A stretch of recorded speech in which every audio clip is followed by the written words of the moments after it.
சத்தியமும் கர்த்தருக்கு எப்பொழுதும் பயப்படுதலை உண்டாகும். கிருபையும் சத்தியமும் கர்த்தருக்கு எப்பொழுதும் பயப்படுதலை உண்டாகும். நீதிமொழிகள் 16வது அதிகாரம் 6-7 வசனத்தை வாசிக்கிறோம். நீதிமொழிகள் 16:6-7 கிருபையினாலும் சத்தியத்தினாலும் பாவம் நிவர்த்தியாகுமா? கர்த்தருக்கு பயப்படுகிறதுனால் மனுஷ தீமையை விட்டு விலகுவார்கள். ஒருவனுடைய வழிகள் கர்த்தருக்கு பிரியமாய் இருந்தால் அவனுடைய சத்துருக்கள், எதிராளிகள், சண்டைக்காரர், வீணாய் எரிச்சுக் கொண்டு போராமல் கொண்டு நமக்கு விரோதமாய் செய்கிற சத்துருக்கள், பொல்லாத மனுஷர்கள்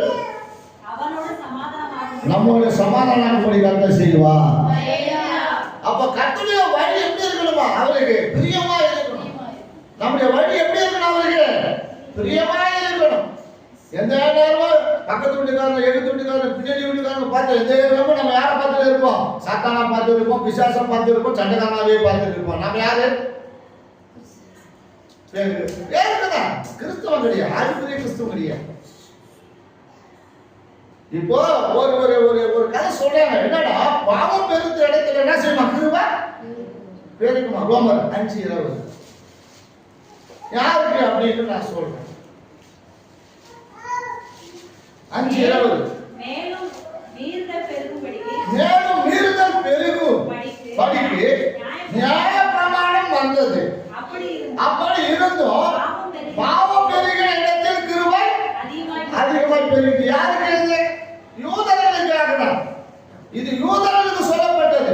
அவர்கள் நியாய பிரமாணத்தை அவர்கள் முன்னிறுத்திக் கொண்டு அவர்கள் மெசியாவை அவர்கள் என்ன செய்ய வரவில்லை. இன்னும் மெசியா வரலாம் யுத்தம் பண்ணி கொண்டு இருக்கிறார்கள்.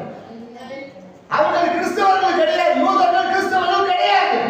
அவர்கள் யார்கள்? யூதர்கள். அவர்கள் ஒரு மத கோட்பாடை கொண்ட யூதர்கள். அவர்கள் நியாய பிரமாணத்தின் படியாக. அப்ப இவர்கள் யார்? அவர்கள் நியாய பிரமாணமாக்கி அவர்களும் சுத்தத்தை பண்ணிக் கொள்வார்கள். யூதர்கள் யார்? நியாய பிரமாணத்தை படி சுத்தத்தை பண்ணிக் கொள்வார்கள். அப்போ அந்த நியாய பிரமாணத்தின் படியாக அவர்கள் யாரா இருக்கிறார்கள் சொன்னாங்க.